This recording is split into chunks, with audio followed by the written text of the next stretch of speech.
Shalom, shalom et bonjour. Mon nom est Jackie Fearman des ministères Ariel Canada et c'est un plaisir pour moi de continuer dans l'étude sur le discours sur le mont des Oliviers. C'est vraiment un temps privilégié d'être avec Jésus et les quatre disciples qui ont écouté cet enseignement qui a été transmis à Luc et à Marc et même Matthieu. Il n'y avait aucun de ces trois qui était présent quand ce discours a été donné. Et Jean, qui était présent, ne l'a pas inclus dans son évangile. Imagine. Donc, euh, c'est une étude qui a été écrite par le docteur Arnold Fruchtenbaum et puis vous l'avez dans l'appendice du livre sur les traces du Messie que je vous recommande ou aussi dans le manuscrit numéro 28 qu'on a traduit en français. Comme j'ai dit, il y avait juste deux paires de frères parmi tous ceux qui suivaient Jésus. Et puis, ils venaient de quitter le temple, les cinq au moins. Et puis, les apôtres étaient émerveillés. Et une fois de nouveau, parce que eux, ils venaient quand même de la Galilée. Donc, c'est pas à tous les jours qu'ils avaient vu le temple, même si ils avaient fait ce qu'il fallait pour la loi et d'y aller trois fois par année. Ils étaient quand même encore éblouis par la grandeur, la majesté du temple quand Jésus a dit, ça va tout tomber. Pas une pierre qui va rester sur l'autre. Et puis, les disciples étaient très surpris et ils ont posé trois questions qu'on peut mettre ensemble si on combine les évangiles de Marc et de Luc et de Matthieu. Donc, voilà les trois questions qu'ils ont posées. J'ai mis ça à l'écran. Et puis, la troisième, quel est le signe que la fin de l'époque a enfin commencé? C'est ce à quoi Jésus a répondu en premier. On a déjà dit que qu'est-ce qui commence euh, la fin des temps ou la dernière époque, c'est la Première et la Deuxième Guerre mondiale il y a un siècle. Ensuite, ils donnent des informations qu'ils n'avaient pas demandées par rapport à leur futur personnel, leur vie, qu'est-ce qui va leur arriver. Puis il y avait 9 situations, on a vu ça la dernière fois, et ça comprenait d'être haï de tout le monde, des Juifs, des gentils, leur famille. Mais la bonne nouvelle, c'est que l'Évangile va être entendu partout, mais ils vont être martyrisés tous sauf l'apôtre Jean. Et tout s'est arrivé exactement comme il a dit. Ensuite, vous voyez la première question, quel est le signe de la destruction imminente de Jérusalem et du temple? Quand est-ce que ça va tout tomber, Jésus? Euh, il a répondu à ça en Luc 21 et puis il a dit quand est-ce qu'ils vont devoir fuir? Quand Jérusalem va être entourée mais pas pendant que les armées, tous les soldats entourent Jérusalem, mais quand ils partent, quand le siège est levé pour un petit peu, et puis c'est ce qu'ils ont fait. Tous les croyants ont survécu en obéissant et en quittant Jérusalem et la Judée, en traversant le fleuve Jourdain et pour commencer une communauté messianique. Le nom du village, c'est Pella. Pella, en, aujourd'hui, on l'appellerait en Jordanie. Ensuite, il va à la deuxième question. Quel est le signe du retour, le retour de Jésus? Et on voit ça en Matthieu et en Marc. On a déjà vu la première partie de sa réponse. Jésus a révélé 5 circonstances ou événements relatifs à la première moitié de la tribulation qu'il va y avoir beaucoup de persécutions malgré le grand succès pour l'Évangile, mais il va y avoir beaucoup de faux prophètes et énormément de péchés, même encore plus que ce qu'on voit maintenant, dur à imaginer. Et les Juifs qui survivront à cette période terrible de 7 ans, surtout la deuxième moitié, vont être tous sauvés. On va voir ça encore aujourd'hui. Et ces Juifs-là et tous les non-Juifs qui croient vont entrer le royaume messianique. Mais maintenant, on va passer à ce que Jésus a dit concernant la deuxième moitié de la tribulation et qui termine par le retour triomphal de Jésus sur la terre.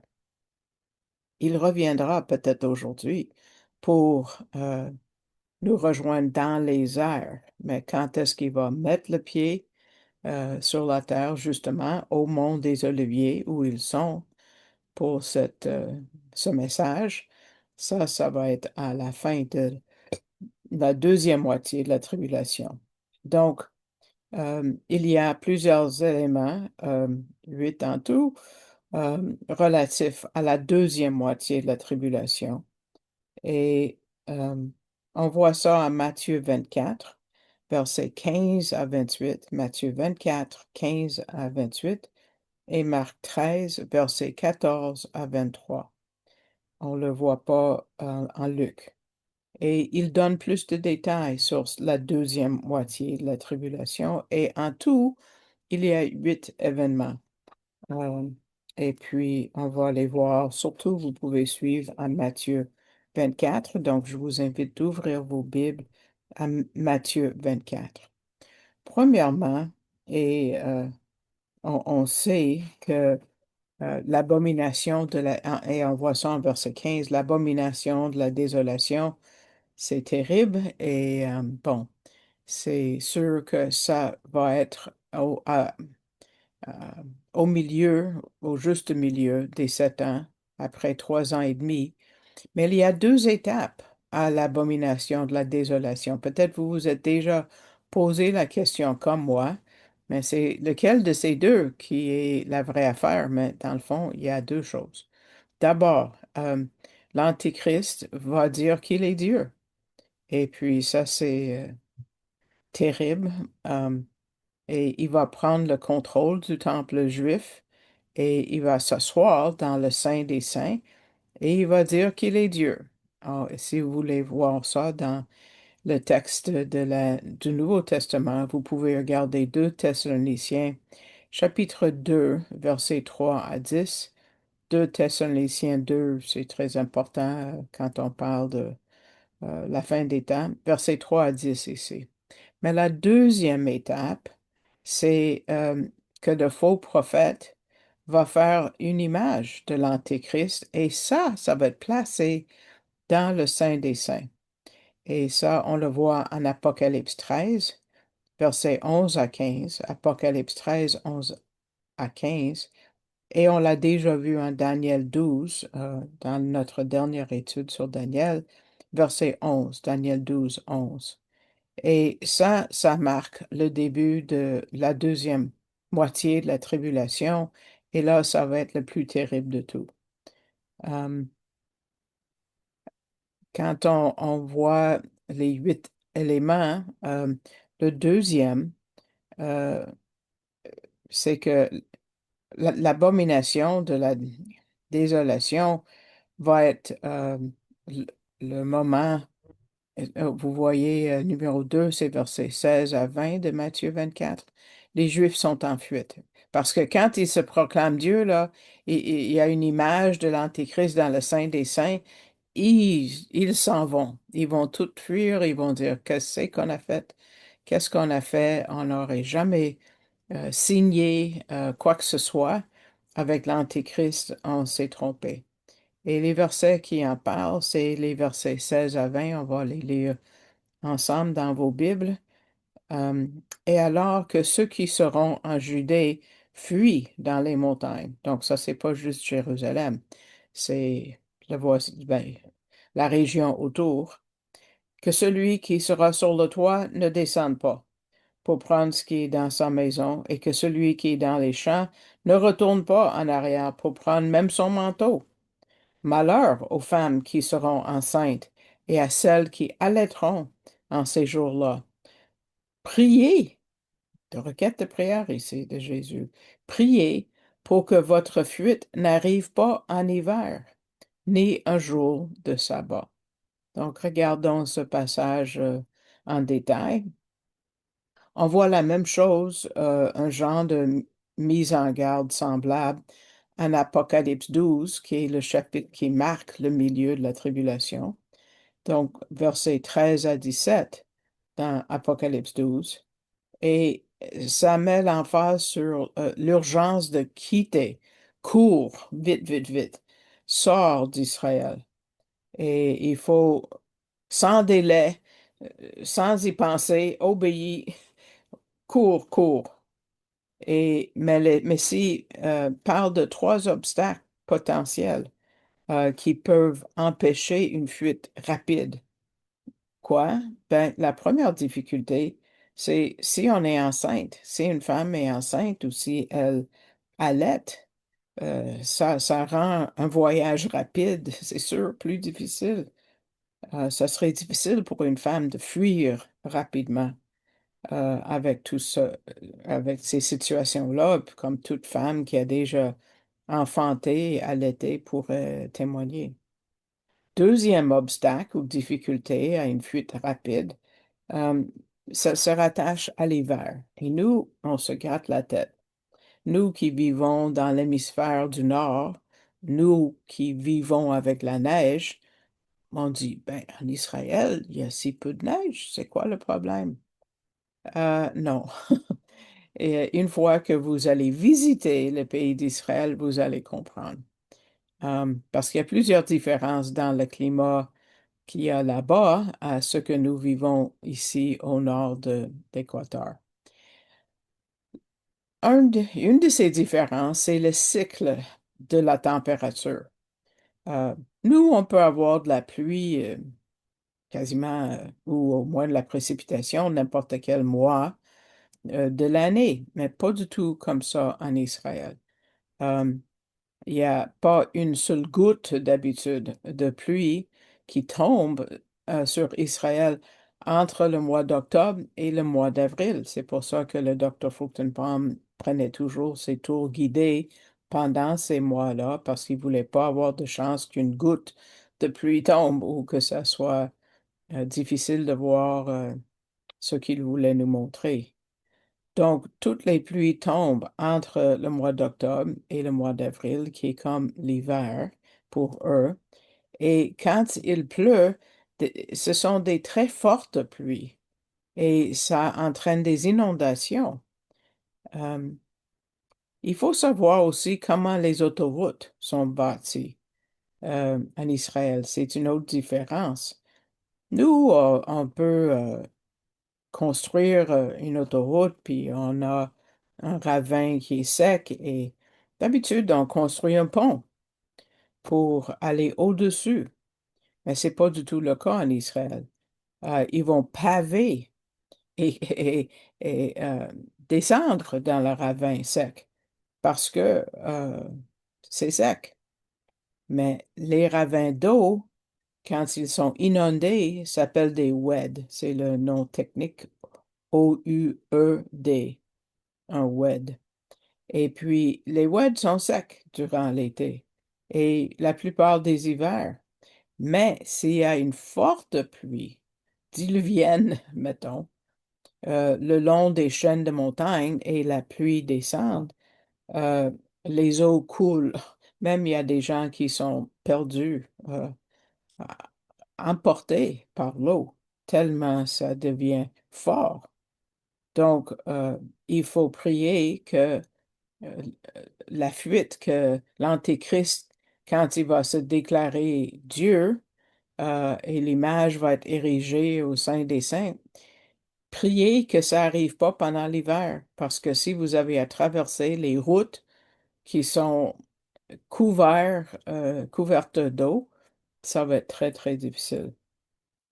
Euh, Donc, plusieurs oueds, si on regarde la géographie de par où les Juifs vont pouvoir passer, il y a plusieurs oueds sur leur chemin et la fuite serait très difficile si les oueds sont remplis d'eau.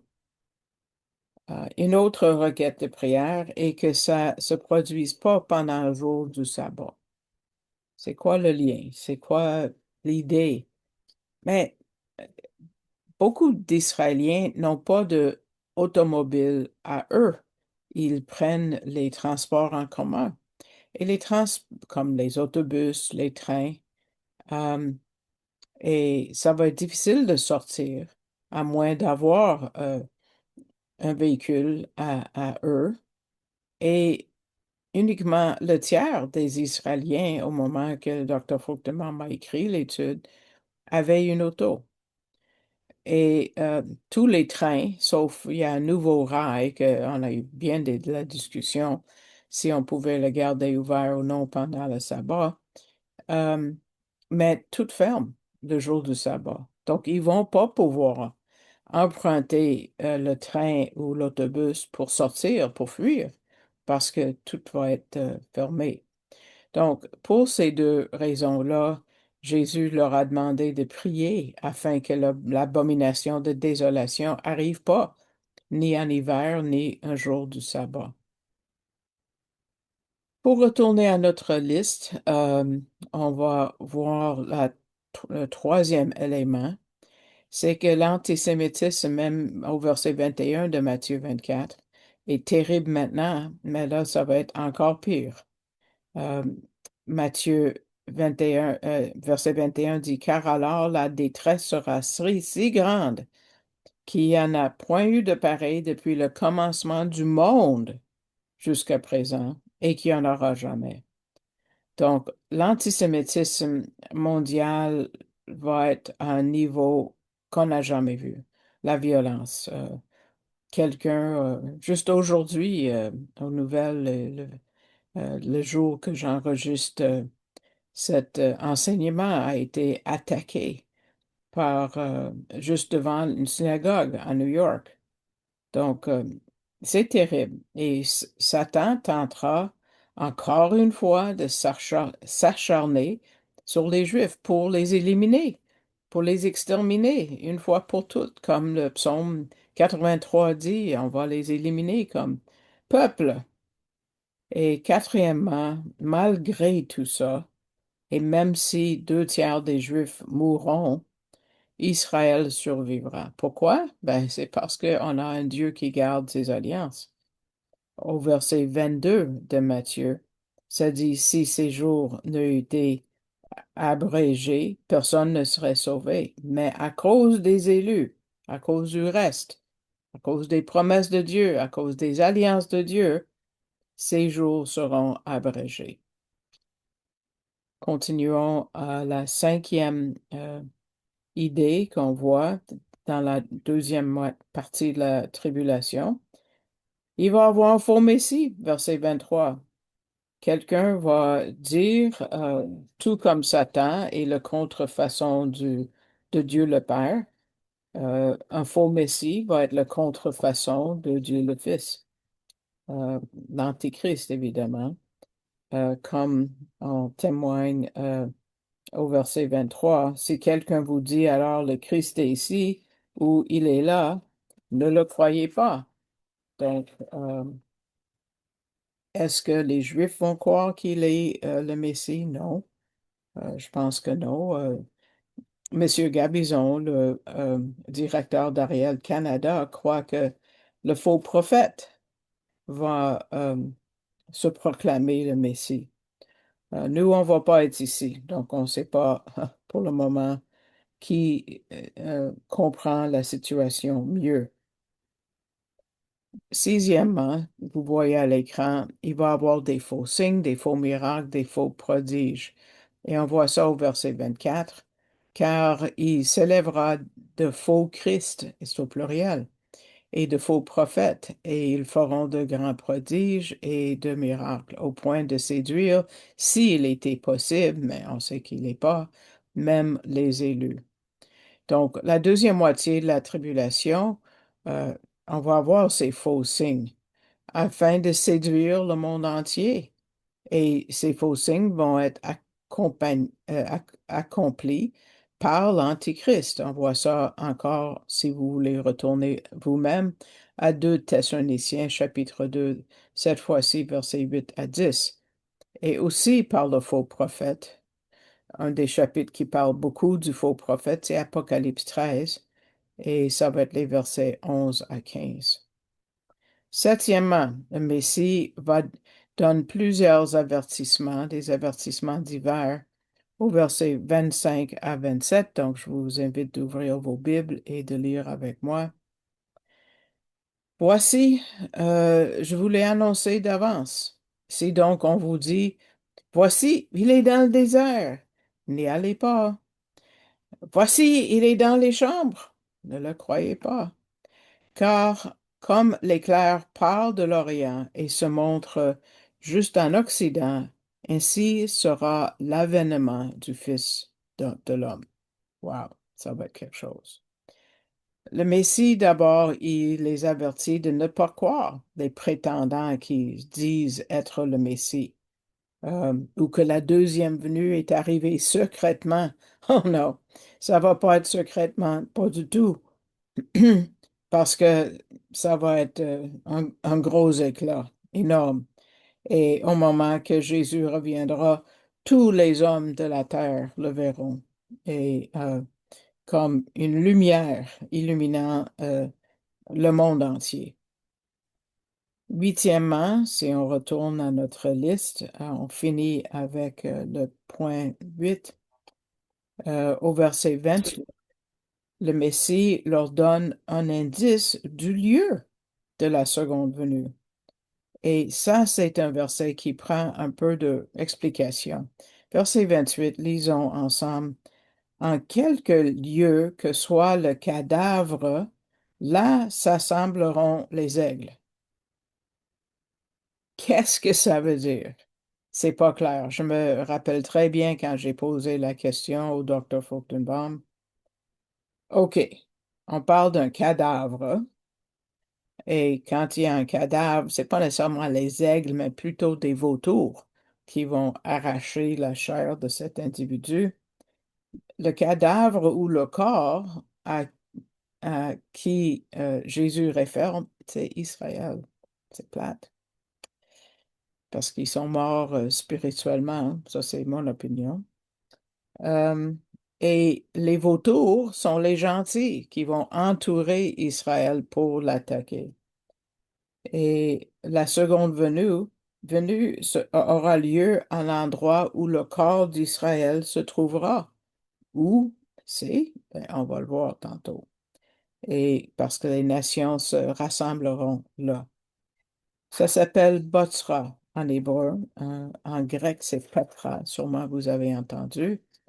Et donc, c'est prophétisé. Je vous invite d'ouvrir, de regarder la diapo que je vais mettre pour vous, mais pas regarder le Louis II parce que Botra n'est pas mentionné. Le corps se trouve à l'endroit de Botra. Michée, chapitre 2, versets 12 et 13. Ça, c'est la bonne façon de lire. Je te rassemblerai certainement, Jacob, toi tout entier. Je réunirai certainement le résidu d'Israël. Jacob, Israël, c'est le parallélisme hébraïque. Je les mettrai ensemble comme le menu bétail de Botra. C'est ça que vous n'avez pas dans le second. Comme un troupeau, et le mot Botra est marqué comme dans l'hébreu, comme un troupeau au milieu de son pâturage. Ils bruiront à cause de la multitude des hommes. Donc, ça ne parle pas des brebis, ça parle des hommes. Celui qui fait la brèche est monté devant eux, c'est le Seigneur. Ils ont fait la brèche et ils ont passé par la porte et ils sont sortis par elle et le roi est passé devant eux et l'Éternel est à leur tête. Donc, c'est à cet endroit qu'aura lieu la seconde venue du Messie. Et on le voit, donc il va arriver dans les airs encore pour tuer les armées qui entourent Israël, les vautours qui environnent Israël. Et ensuite, il va aller se mettre le pied sur le mont des Oliviers. Mais des airs, à partir des airs, il va s'attaquer aux ennemis d'Israël. On voit que Dieu va partir de cet endroit-là qui est dans la région de Théman et il va arriver à Jérusalem. On voit ça en Habakkuk 3:3. Dieu vient de Théman. Il vient de Théman, du sud de la Jordanie, pour aller à Jérusalem. Le Saint vient de la montagne de Paran. Donc, on voit un mouvement du sud au nord. Sa majesté couvre les cieux et sa gloire remplit la terre. Wow. Tout le monde va voir ça. Tout le monde. Ouf, excitant, n'est-ce pas? Et là, on va retourner à la deuxième question sur le signe du retour de Jésus. Donc, quel est le signe que tout ça est au point d'arriver, la seconde venue du Messie? On vient de voir un diapo qui nous donne une idée. Ça, on le voit en trois évangiles différents, je vous les nomme. On va continuer, nous, en Matthieu 24, versets 29 et 30, mais vous pouvez le voir en Marc 13, versets 24 à 26, Marc 13, 24 à 26 et Luc 21, versets 25 à 27. Donc, verset 29 de Matthieu 24. Aussitôt après ces jours de détresse, le soleil s'obscurera. La lune ne donnera plus sa lumière et les étoiles tomberont du ciel et les puissances des cieux seront ébranlées. Alors le signe du Fils de l'homme paraîtra dans le ciel. Toutes les tribus de la terre se lamenteront et elles verront le Fils de l'homme venant sur les nuées du ciel avec puissance et une grande gloire. Il enverra ses anges avec la trompe retentissante et ils rassembleront ses élus des quatre vents depuis une extrémité des cieux jusqu'à l'autre. Tournons maintenant où je vais lire pour vous les versets en Luc 21, versets 25 à 28. Luc 21, 25 à 29, pardon. Il y aura des signes dans le soleil, dans la lune et dans les étoiles, et sur la terre il y aura de l'angoisse chez les nations qui ne sauront que faire au bruit de la mer et des flots. Les hommes brandant l'âme de terreur dans l'attente de ce qui surviendra pour la terre, car les puissances des cieux seront ébranlées. Alors on verra le Fils de l'homme venant sur une nuée avec puissance et une grande gloire. Quand ces choses commenceront à arriver, redressez-vous et levez vos têtes, parce que votre délivrance approche. Nous, on ne va pas être là. Et il leur dit une comparaison. Voyez le figuier et tous les arbres. Ça, c'est souvent mal compris, ce verset-là. Donc, dans Matthieu, il parle d'un gros blackout, une panne de courant sur toute la surface de la Terre. Aucune lumière. Donc, tu imagines la lumière qui apparaît sur toute la planète va être très visible s'il n'y a pas de lumière nulle part d'autre. Euh, Parce que la lumière, les petites lumières vont pas pouvoir pénétrer euh, la noirceur qui va couvrir toute la planète. Et il parle des gens qui ont très peur. Et je comprends donc. Euh, je ne peux pas imaginer la noirceur que ça va donner. Et à ce moment précis, Matthieu déclare que là, le signe du Fils de l'homme va apparaître, verset 30, et une grande gloire. Et on peut conclure que cette lumière va être, ça c'est le signe, c'est ça qui répond à leur question, à la seconde venue du Messie. Donc, la deuxième question à répondre était quel sera le signe de ta seconde venue? La gloire Shekinah qui va être partout. Et aussitôt après ces jours de détresse, il y aura une panne de courant sur toute la planète et là, il va y avoir une grande gloire lumineuse et puis, wow, euh, c'est la gloire Shekinah. Et c'est le signe ultime de la deuxième venue du Messie. Donc, cette lumière majestueuse sera immédiatement suivie du Fils de l'homme qui vient sur les nuées avec puissance. Il va venir du sud de Théman et il s'agit du Messie lui-même. Euh, donc, pour euh, regarder de nouveau les trois questions, euh, rappelez-vous, le Messie a répondu aux trois questions. Le siège de Jérusalem par les armées est le signe de la destruction du temple juif. Et il faudra fuir l'année que le siège va être levé est en 66 après Jésus-Christ. Et ça, c'est dans l'Évangile de Luc. Le signe annonciateur du début de la fin de l'ère actuelle, euh, donc ça, c'est question numéro 3, c'est l'émergence des guerres mondiales. Et le signe de la deuxième venue du Messie, euh, question numéro 2, c'est la gloire Shekinah qui va percer l'obscurité totale qui recouvrira la terre. Ouf! Donc, quand est-ce que tout ça s'est passé? Bon, le premier signe, c'est l'an 66. Deuxième signe a commencé en 1914 à 1918 lors de la Première Guerre mondiale. Et le troisième signe, c'est à la fin de la tribulation. Donc, Jésus a répondu aux trois questions, mais là, il veut leur donner plus d'informations. Et là, il va commencer à parler du deuxième rassemblement d'Israël. Donc, on voit un rassemblement présentement dans les persécutions, mais il va y avoir un autre euh, rassemblement d'Israël. Donc,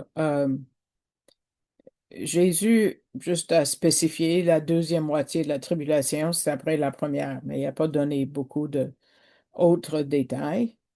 Mais on voit en Matthieu 24, verset 31, un verset très important.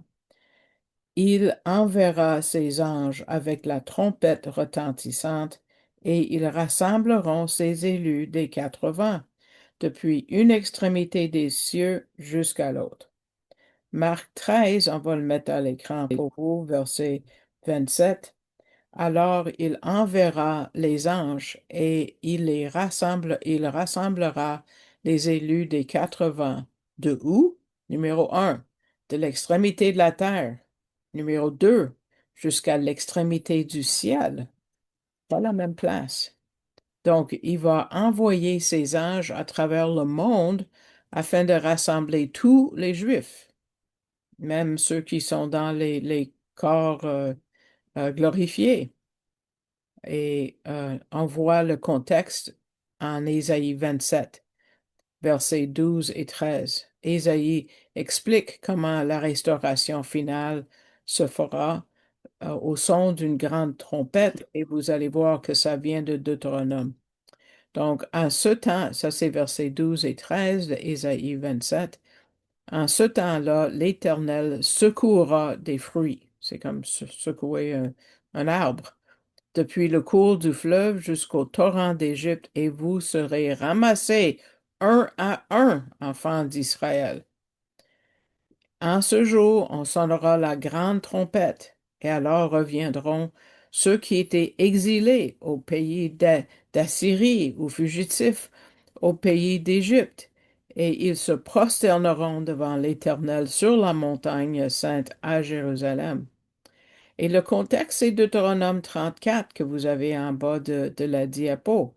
On voit qu'il y a deux localités, le ciel et la terre. Deutéronome 30, verset 4 dit, quand tu serais exilé à l'autre extrémité du ciel, l'Éternel ton Dieu te rassemblera de là, et c'est là qu'il t'ira chercher. Donc, ceux qui étaient exilés à l'autre extrémité de la terre ou du milieu de tous les peuples habiteront en Israël et ces personnes sont le tiers.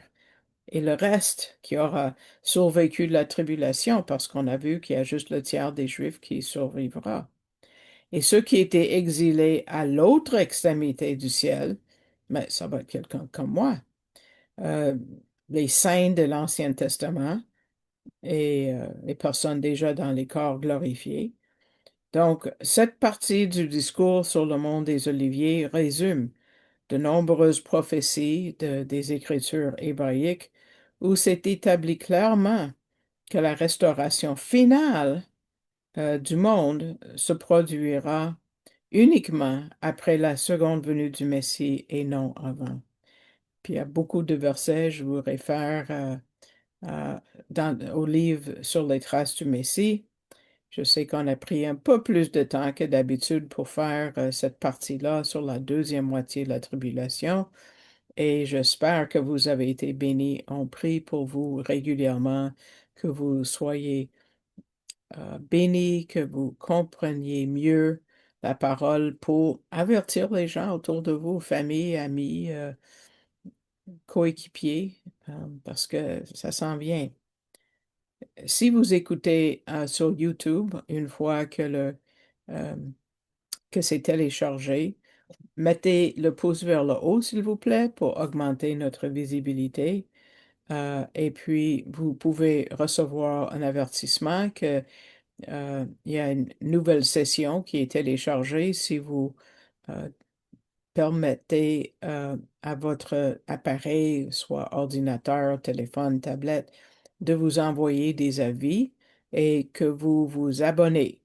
Vous pesez sur abonner sur la page YouTube et là, vous allez avoir des avis. Et je vous remercie de votre écoute et que Dieu vous bénisse jusqu'à la prochaine fois. Shalom, shalom.